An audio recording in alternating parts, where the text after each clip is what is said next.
Low ಮಚ್ಚ ಬಾರೋ cricket ಆಡಕ್ ಹೋಗೋಣ. ಬಾ ಮಚ್ಚ ಹೋಗೋಣ.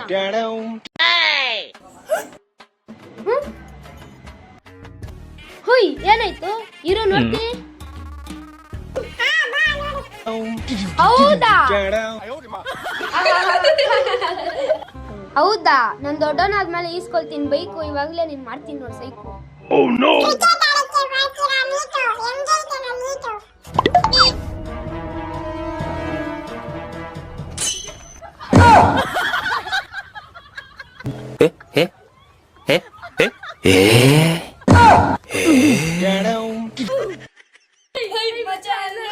ಹೌದಾ ನಿನ್ ನಮ್ಮ ಮನೆ ಒಳಗಡೆನೆ ಮಾಡ್ದೆ ಲಾಕು. ಇವಾಗ ನೋಡ್ದ ನೀನೇ ಆಗ್ಬಿಟ್ಟೆ ಬ್ಲ್ಯಾಕು.